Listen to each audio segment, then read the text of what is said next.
میرا تعلق ایک پیر خاندان سے ہے۔ آج میں آپ کو ایک ایمان تازہ کر دینے والی کہانی سنانا چاہتی ہوں۔ میری کہانی کو آخر تک سنیے گا، شاید یہ کہانی آپ کی زندگی بدل دے اور آپ کی اصلاح کر دے۔ جب میں 18 سال کی ہوئی تو میرے چہرے پر چڑھتا روپ دیکھ کر اماں خوفزدہ رہنے لگی۔ بولی کہ اب تو تیری شادی کرنی ہی پڑے گی۔ میں اماں کو دیکھتی تو خاموش ہو جاتی۔ اماں کو میری شادی کی فکر نہ جانے کیوں اتنا ستانے لگی تھی۔ ہم لوگوں کا تعلق پیر خاندان سے ضرور تھا، مگر مالی طور پر ہم بہت کمزور تھے۔ میں اماں سے کہتی کہ تم میری شادی کسی پیر خاندان میں ہی کرنا، ہم امیروں کے ساتھ چلنے کے لائق نہیں ہیں۔ ہمارا اٹھنا بیٹھنا، چلنا پھرنا سب کچھ ان سے الگ ہے۔ ہم اپنے جیسوں میں ہی رہیں گے تو کامیاب ہوں گے، عزت بھی ہوگی۔ مگر اماں کی خواہش کچھ اور تھی۔ اماں مجھ سے کہنے لگیں کہ کیا تم اپنے دادا کی طرح ساری زندگی لوگوں سے بھیک مانگ کر کھاؤ گی؟ استغفر اللہ امی، دادا بھیک کب مانگتے ہیں؟ میں نے امی کو ٹوکا تو کہنے لگیں بھیک مانگتے نہیں، پر لوگ گھر میں آ کر دے جاتے ہیں، بھیک ہی تو ہے۔ پیر کو جو نذرانہ ملتا ہے آخر وہ کس چیز کا ہوتا ہے؟ لوگ یہی سوچتے ہیں نا کہ پیر جی صرف دعائیں کرتے ہیں بیٹھ کر، محنت مزدوری تو وہ کرتے نہیں، کاروبار کوئی ہے نہیں، اور پچھلوں نے کچھ چھوڑا نہیں، تو تمہارے دادا کو جو کچھ ملتا ہے نا بیٹا، وہ سب بھیک ہی ہے۔ اماں کی باتیں سن کر میری آنکھوں میں آنسو آ گئے۔ میں دادا کا چہرہ یاد کرتی تو وہ ایک نورانی شخصیت تھے۔ ان کے چہرے پر سفید داڑھی تھی۔ سفید داڑھی سے تو اللہ کو بھی شرم آ جاتی ہے، پر میری ماں کو شرم نہ آتی۔ میری ماں دادا کو یہی کہتی رہتی کہ آپ نے اگر بھلے وقتوں میں کچھ جوڑ لیا ہوتا تو آج بھیک مانگ کر نہ کھانا پڑتا۔ مگر دادا کی عجیب عادت تھی، وہ ہمیشہ امی کی بات پر مسکرا دیا کرتے اور کہتے یہ رزق تو اللہ میرے گھر میں پہنچاتا ہے، میں اللہ سے بھیک مانگوں تو اس میں کیا ہی برا ہے۔ اماں دادا کی باتوں پر کبھی خوش نہیں ہوتی تھیں، ہمیشہ ماتھے پر ہاتھ مار کر کہتیں یہ بڈھا سٹھا گیا ہے، پاگل ہو گیا ہے۔ میں پتہ نہیں کیوں اس کی خدمت پر معمور کر دی گئی۔ اگر تمہارے ابا نے وصیت نہ کی ہوتی تو میں اس بڈھے کو گھر سے نکال پھینکتی، لیکن مجھے اپنے مرحوم شوہر کی وصیت کا خیال آ جاتا ہے، جس کی وجہ سے میں اسے برداشت کر رہی ہوں۔ پھر ایک دن اماں نے رات کو مجھے اپنے کمرے میں بلایا اور کہنے لگیں بیٹی میرے پاس تمہارے لیے ایک بہت بڑی خبر ہے۔ کیا خبر اماں؟ میں نے خوشی سے پوچھا تو کہنے لگیں صندوق لے کر آؤ میرا۔ میں اماں کا صندوق لائی۔ انہوں نے صندوق کھولا تو اس میں سے لال رنگ کا دوپٹہ نکلا۔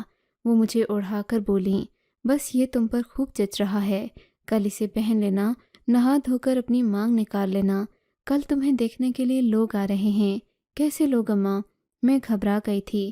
بیٹا لڑکی جب جوان ہوتی ہے تو لوگ اسے دیکھنے آتے ہیں، دیکھ کر ہی رشتہ کرتے ہیں نا، آنکھیں بند کر کے تو کوئی رشتہ نہیں کرے گا۔ تم کون سی کوئی شہزادی ہو؟ اماں نے ایک بار پھر مجھے باپ دادا کی غربت کا تانا دے کر بٹھا دیا تھا۔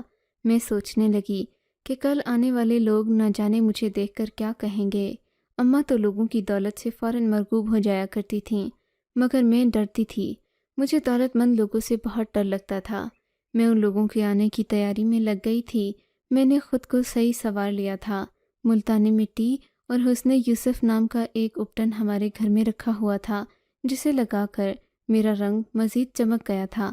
مجھے ان لوگوں کے آنے پر خوشی بھی تھی اور اماں کی سوچ پر افسوس بھی، لیکن میں خوب تیار ہو گئی تھی۔ دادا نے مجھے دیکھا تو کہنے لگے کہ بیٹی تم اتنا ہی تیار ہونا کہ تمہاری سیرت کی چمک مان نہ پڑے۔ میں دادا کی بات سمجھ گئی تھی، لیکن اماں کی ہدایات پر بھی تو عمل کرنا تھا۔ میں تیار ہو گئی۔ تیار ہو کر میں نے خود کو آئینے میں دیکھا تو یقین نہیں آیا، میں بے پناہ حسین لگ رہی تھی۔ وہ لوگ مجھے آ کر دیکھتے ہی پسند کر کے چلے گئے تھے، مگر حیرت تو اس بات کی تھی کہ ان لوگوں کے ساتھ ان کا لڑکا نہیں تھا، جبکہ یہ بڑی سی گاڑی میں آئے تھے۔ وہ گاڑی ہمارے گھر کے باہر رکی تو پوری گلی میں ہمارا روب داب پڑ گیا تھا۔ شام تک 7-8 عورتیں ہمارے گھر پوچھنے آئیں کہ آج آپ کے گھر کون آیا تھا۔ اماں نے اتراتے ہوئے بتایا کہ کچھ لوگ نیلم کا رشتہ دیکھنے آئے تھے، اسے پسند کر کے چلے گئے ہیں، جلد ہی شادی بھی کر لیں گے۔ اماں کی خود اعتمادی بہت بڑھ گئی تھی۔ ان لوگوں نے ہمیں پسند کر لیا تھا، مگر عجیب بات تو یہ تھی، مگر مجھے وہ لوگ کچھ عجیب سے لگے تھے۔ لڑکیوں کے ساتھ کوئی آدمی نہیں تھا، صرف 3-4 عورتیں آئی تھیں جو مجھے پسند کر کے چلی گئیں۔ میں نے اماں سے پوچھا کہ ایسا کیوں؟ میں نے اماں سے پوچھا کہ ایسا کیوں ہوا ہے۔ اماں کہنے لگیں، بڑے لوگ ایسے ہی کرتے ہیں، ان کے مرد کمانے کے لیے جاتے ہیں، ان کے پاس وقت نہیں ہوتا، ان کی عورتیں ہی سارے معاملات دیکھتی ہیں۔ اماں کی باتوں نے مجھے خاموش کروا دیا تھا۔ میں سوچنے لگی کہ نہ جانے میرا شوہر کیسا ہوگا۔ آخر کار شادی سے پہلے شوہر کو ایک نظر دیکھنا تو لڑکی کا حق ہوتا ہے، لیکن اماں نے مجھے یہ حق بھی نہیں دیا۔ میں اپنے شوہر کو دیکھنے سے محروم رہی تھی۔ میرے دل میں ہزاروں سوال اٹھ رہے تھے۔ پتہ نہیں وہ کیسا ہوگا، کہیں کوئی بڈھا کھوسٹ ہی نہ ہو۔ اماں نے مجھے دولت کی خاطر اس کے ساتھ باندھ دیا ہو تو میں کیا کروں گی؟ ساری زندگی کے لیے میرے ارمانوں پر اوس پڑ جائے گی۔ میں اسی طرح فکر میں بیمار پڑ گئی۔ اماں ہنس کر میرے پاس آئیں اور بولیں، بیٹی تمہارا شوہر جوان جہاں ہے، گبرو جوان ہے، تم ایسی باتیں کیوں کرتی ہو؟ تم اسے دیکھو گی تو خوش ہو جاؤ گی، اس شہزادی لگو گی۔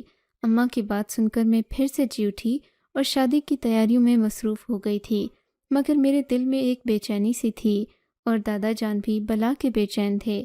جب سے میرا رشتہ طے ہوا تھا، دادا جان اپنے حجرے میں بند ہو گئے تھے، مجھ سے بات تک نہ کرتے، ہر وقت عبادت میں مشغول رہتے تھے، مصلی پر بیٹھے اللہ سے دعائیں مانگتے رہتے، یا اللہ میری بیٹی کے نصیب اچھے کرنا، وہ جہاں جا رہی ہے مجھے وہاں خون نظر آتا ہے۔ دادا کی یہ دعا سن کر مجھے بہت حیرت ہوتی تھی۔ دادا یہ کیسی باتیں کرتے ہیں؟ خون؟ بھلا بیٹی سسرال جا رہی ہے اور دادا کو ایسی باتیں سوچ رہی ہیں، یہ کوئی عقل کی بات ہے؟ میں دل میں سوچتی، لیکن دادا سے کیا کہتی، وہ تو صرف یہ گلے اللہ سے کرتے تھے، ہم سے تو وہ ایسی کوئی بات بھی نہیں کرتے تھے۔ خیر، میں نے اپنا سب کچھ اللہ پر چھوڑ رکھا تھا۔ میری شادی کے دن قریب آ رہے تھے۔ ان لوگوں نے کہہ دیا تھا کہ ہم شادی پر خوب پیسہ بہائیں گے، اس لیے آپ اپنے سارے رشتہ داروں کو مدعو کیجیے گا تاکہ سب ہماری شان و شوکت دیکھ کر جان جائیں کہ ہم کیسے لوگ ہیں، اور آپ کی بیٹی کے نصیب بھی چمک اٹھے ہیں۔ میری شادی والا دن بہت عجیب تھا۔ میرے دادا جان اس قدر پریشان تھے جیسے کسی نے ان کے جسم سے روح کھینچ لی ہو۔ مجھے دادا کی پریشانی سمجھ نہیں آتی تھی۔ شادی تو خوشی کا موقع ہوتا ہے، ایسا نہیں کہ دادا جان میری شادی پر خوش نہیں تھے، وہ میرے اچھے نصیبوں کی دعا کرتے تھے، لیکن میری شادی پر ان کے چہرے پر بے پناہ پژمردگی اور عجیب سی پریشانی تھی، وحشت آنکھوں سے چھلک رہی تھی۔ میں رخصت ہو کر اپنے شوہر کے گھر آئی تو پہلا ہی لمحہ میرے لیے بڑا کربناک اور دردناک تھا۔ مجھے ایک اندھیرے کمرے میں لا کر بٹھا دیا گیا۔ حالانکہ دلہن کو خوشبو سے مہکتے ہوئے کمرے میں بٹھایا جاتا ہے، لیکن میرے ساتھ ایسا نہیں ہوا۔ میں جہاں بٹھائی گئی تھی وہاں پر ٹھنڈی ہوا ضرور چل رہی تھی، مگر کوئی روشنی نہیں تھی، مکمل اندھیرا چھایا ہوا تھا۔ میں سسک سسک کر رونے لگی تھی۔ مجھے یکدم اپنے دادا کی بات یاد آنے لگی۔ میں اپنے دادا کو یاد کر کے رونے لگی۔ کہیں دادا اسی لیے تو پریشان نہیں تھے، پتہ نہیں یہ لوگ کیا کریں گے میرے ساتھ۔ میں اپنے دادا کی باتیں یاد کرتی، پھر اللہ کو یاد کرنے لگی۔ کافی دیر گزر گئی تھی، تبھی کمرے میں ایک ہلکی سی آہٹ ہوئی۔ میرے شوہر نامدار کمرے میں داخل ہوئے۔ ان کی گرجدار آواز نے جیسے کمرے کے در و دیوار کو ہلا دیا تھا۔ نیلم، تم اندھیرے میں کیوں بیٹھی ہوئی ہو؟ اس کی آواز میں عجیب سی گرج تھی۔ اندھیرا ہی تھا اس کمرے میں، مجھے یہیں بٹھایا گیا ہے۔ اچھا تو ٹھیک ہے، تم یہیں میرا انتظار کرو، میں تھوڑی دیر تک آتا ہوں۔ اتنا کہہ کر اس آدمی نے کمرے کا دروازہ، میں تو حیران ہو گئی تھی۔ کمرے کا دروازہ بند ہو گیا تو مزید خوف کی لہر میرے وجود میں دوڑنے لگی۔ تبھی میری نظر سامنے پڑی تو سامنے مجھے عجیب سی چمکتی ہوئی دو آنکھیں نظر آئی تھیں۔ یہ کیا چیز ہے؟ میں دل میں سوچنے لگی۔ میرا رواں رواں خوف سے کانپ رہا تھا۔ میں نے اللہ سے دعا کی اور آنکھیں بند کر لی تھیں۔ تھوڑی ہی دیر کے بعد کمرے میں روشنی پھیل گئی۔ میرا شوہر میرے سامنے کھڑا تھا۔ اسے دیکھ کر میں حیران رہ گئی۔ وہ واقعی مجھ سے کم عمر نظر آتا تھا۔ اس کی داڑھی اور چہرے کی رنگت خوبصورت تھی اور جلد بچوں جیسی ملائم، لمبی گھنی پلکیں اور قد بہت نکلتا ہوا خوبصورت تھا، جسے دیکھ کر میں اپنی پلکیں جھپکنا بھول گئی تھی۔ وہ میرے سامنے کھڑا مسکرا رہا تھا۔ میں اسے دیکھ کر ابھی کچھ سوچ ہی رہی تھی کہ اس نے مجھ سے کہا، میرے پیر چھوؤ۔ میں اس کی بات سن کر ایسے اچھل پڑی جیسے مجھے اس بات کی توقع ہی نہیں تھی، اور واقعی تھیں، یہ کام تو ہندو کرتے ہیں، پیر چھوؤ۔ میں نے دل میں پھر سے سوچا اور بنا کچھ کہے اس کے پاؤں میں اپنے ہاتھ رکھ دیے۔ میرے پاؤں چھونے کی دیر تھی کہ اس نے اپنے پیر پیچھے ہٹا لیے اور اپنا ہاتھ میرے چہرے کے نیچے رکھ کر مجھے اوپر اٹھایا، پھر میری آنکھوں میں دیکھ کر بولا، ہمیشہ میری ایسی ہی عزت کرتی رہنا۔ تم جانتی ہو نا، مردوں کو عزت کرنے والی عورتیں پسند ہوتی ہیں۔ مجھے زبان درازی سے نفرت ہے، عورت کی زبان بند ہی اچھی لگتی ہے۔ میں اس کی بات سن کر چپ ہو گئی اور مسکراتے ہوئے بولی، بالکل صحیح کہا آپ نے، میں ہمیشہ آپ کی خدمت گزار ہی رہوں گی۔ اب میں اس کی شکل و صورت کے روب میں آ گئی تھی، سو اس سے محبت اور پیار سے ہی بات کر رہی تھی۔ تبھی اس نے اپنا رویہ بدلا اور بولا، ہاں میں جانتا ہوں، تم یہی سوچ رہی ہوگی نا کہ پیر چھونا تو ہندوؤں کی رسم ہے اور ہم مسلمان ہیں۔ میری پیاری بے وقوف بیوی، ہندو مسلمانوں سے زیادہ امیر ہوتے ہیں، اور تمہیں ان کے پاس کتنی دولت ہوتی ہے، مسلمان بس فقیر ہی رہتے ہیں ساری عمر اور منہ سے ٹراتے رہتے ہیں۔ اس کی بات سن کر میری آنکھوں میں آنسو آ گئے۔ میں ایک پیر خاندان کی اکلوتی اولاد تھی۔ میرا شوہر میرے سامنے غیر مسلموں کی تعریف کر رہا تھا اور مسلمانوں کی بے عزتی۔ میں یہ سب کچھ سہ سکتی تھی، مگر یہ نہیں برداشت ہو سکتا تھا مجھ سے۔ میں نے اس کو جواب دے دیا، میرے پیارے شوہر، سب کچھ دولت ہی نہیں ہوتی۔ میں نے مسکرا کر اس سے کہا اور یہ بھی بتایا کہ کردار انسان کے لیے بہت اہم ہوتا ہے۔ میری بات پر اس نے نظریں پھیر لیں اور بولا، لگتا ہے تمہارا دماغ ٹھیک کرنا پڑے گا، کل تمہاری اماں کے گھر تمہیں چھوڑ آؤں گا تاکہ تمہیں کچھ ادب آداب سکھائیں۔ تم نے تو مجھے شادی کی پہلی رات ہی جواب دے دیا، تم آگے کیا کرو گی؟ مجھے تو لگتا ہے کہ تم بہت زبان دراز اور بدتمیز بد لحاظ ہو۔ اس کے منہ سے اپنے لیے 3-4 القابات سن کر میں ڈھیس ہی گئی تھی۔ اگلے ہی دن وہ مجھے میری ماں کے گھر چھوڑایا۔ اماں نے میری خوب خبر لی، مجھ سے کہنے لگیں، میں نے ڈھونڈ کر تمہاری شادی ایک دولت مند گھرانے میں کی ہے اور تم آگے سے تیور دکھا رہی ہو، تمہیں شرم نہیں آئی؟ میں اماں کو لاکھ سمجھانے کی کوشش کرتی، مگر وہ مجھ سے یہی کہتی کہ غلطی تمہاری ہے، تمہارے شوہر کو تمہاری ذرا سی بات بہت بری لگ گئی ہے، اب وہ یہ کہتا ہے کہ تمہیں چھوڑ کر پردیس چلا جائے گا اور تب واپس آئے گا جب تم ادب، لحاظ اور تمیز سیکھ چکی ہوگی۔ دیکھ لیا تم نے، امیر لوگ اتنی باتیں برداشت نہیں کرتے، ان کے پاس دولت کی کمی نہیں جو وہ تمہارے نخرے سہیں اور تمہاری ہر بات سر آنکھوں پر رکھیں۔ یہ تمہارا غریب باپ یا بھائی نہیں جو تمہاری باتیں سن لیتا تھا، ان کے مطابق رہنا سیکھو۔ اماں نے مجھے بہت کچھ سکھانے کا ٹھان لیا تھا، اور پھر 1 سال میں اپنی ماں کے گھر ہی رہی۔ اس دوران میں ایک چھوٹے بچے کی ماں بھی بن چکی تھی۔ اب مجھے امید تھی کہ جب میرا شوہر پردیس سے واپس آئے گا تو مجھ سے بہت اچھے سے پیش آئے گا، کیونکہ میں اس کی اولاد کی ماں بن چکی تھی اور اب اسے ایک خوشی بھی دینے جا رہی تھی۔ اپنے شوہر کے آنے پر میں بہت خوش تھی، کیونکہ یہ خوشی آج سے پہلے میں نے اسے نہیں دی تھی، اور ظاہر ہے ہم اپنی شادی کے 1 دن بعد ہی الگ الگ ہو گئے تھے۔ اسی وجہ سے میرے دل میں اپنے شوہر کے لیے بے پناہ محبت تھی۔ میں اس کی ساری تلخ باتیں بھول کر آنے والے دنوں کی خوشیوں کے بارے میں سوچ رہی تھی۔ سال گزرتے پتہ ہی نہیں چلا، وہ مجھے لینے اماں ابا کے گھر آ گیا۔ اماں نے اس کی خوب توازے کی اور یہ بھی تاکید کی کہ میری غلطیاں اور خطائیں معاف کر دے اور آئندہ سے میرے ساتھ محبت سے رہے۔ میرا شوہر مجھ سے یہ وعدہ کر کے مجھے اپنے گھر لے گیا۔ گھر جاتے ہی شوہر نے کمرے کا دروازہ یوں بند کیا جیسے کوئی محاذ فتح کرنے لگا ہو۔ اس کے پاس رنگ کا ایک بیگ تھا جسے کھول کر مجھے دکھانے لگا، یہ دیکھو کتنی ساری دولت کما کر لایا ہے تمہارا شوہر پردیس سے، اب تمہیں اس دولت پر عیش کرواؤں گا۔ تم بھی یاد رکھو گی کہ تم نے کس سے شادی کی ہے، کہو تو میں تمہارے نام پورا گھر کر دوں۔ میرا شوہر اپنے پیسے کے نشے میں چور تھا اور بار بار یہی کہتا کہ میں تمہیں عیش کرواؤں گا، تمہارے لیے پوری دنیا کا پیسہ جمع کر کے لاؤں گا، وغیرہ وغیرہ۔ میں اس کے اتنے سارے پیسے دیکھ کر شک میں پڑ گئی، تم اتنا پیسہ اور یہ سارے زیورات کہاں سے لے کر آئے ہو؟ میں نے اپنے شوہر کے پاس پڑی ایک تھیلی بھی دیکھی جس میں سونے کے بیش بہا قیمتی زیورات تھے جو میں نے زندگی میں آج تک نہیں دیکھے تھے۔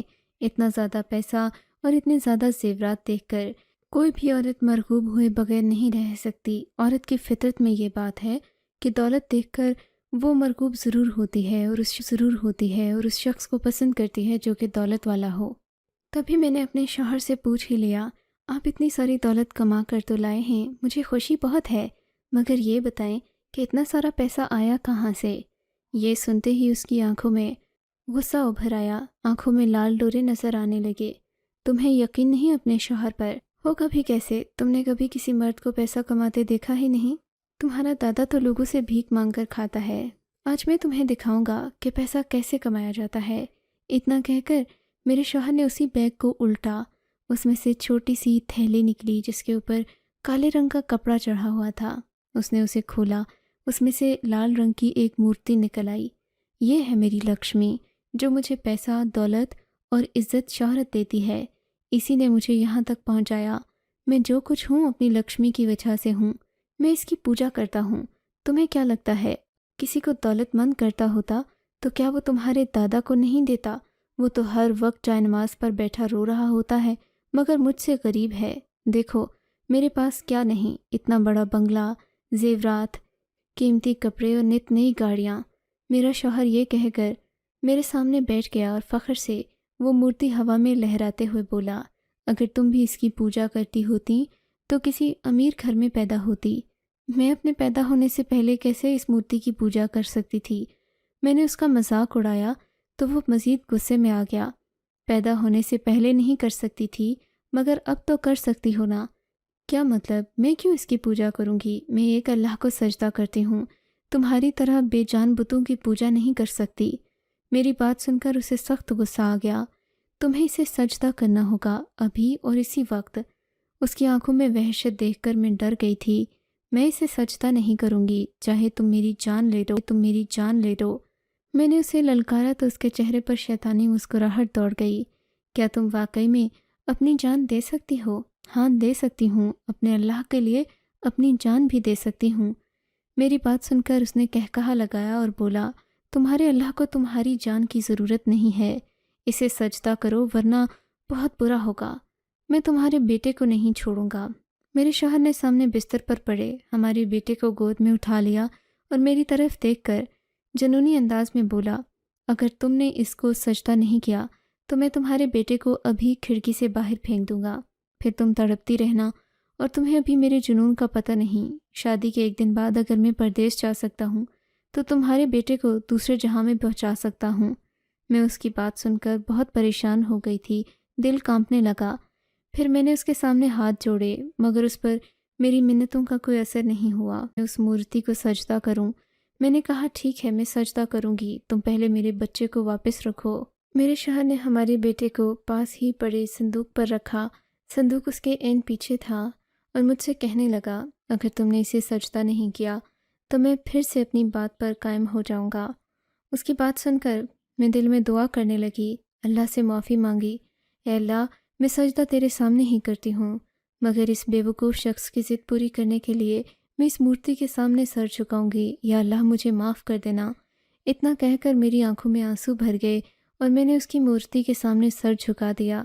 ہونا تو یہ چاہیے تھا کہ میرے شوہر کا ایک کہکہا فضا میں بلند ہوتا، کیونکہ میں نے اس کی مورت کے آگے سر جھکا لیا تھا، لیکن ایسا نہیں ہوا۔ جیسے ہی میں نے اپنا سر جھکایا میرے شوہر کی آواز آنا بند ہو گئی۔ کافی لمحے گزر گئے، میں نے خوف کے مارے سر نہیں اٹھایا، نہ ہی میں نے اس کی طرف دیکھا۔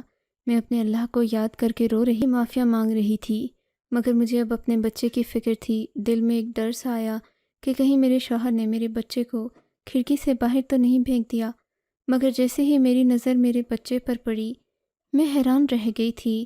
میں نے دیکھا میرا بچہ اپنے پاؤں پر کھڑا تھا اور مسکرا رہا تھا، اس کے چہرے پر عجیب سی خوشی تھی، لگتا تھا جیسے وہ میرا بچہ نہیں بلکہ کوئی اور ہی مخلوق ہو۔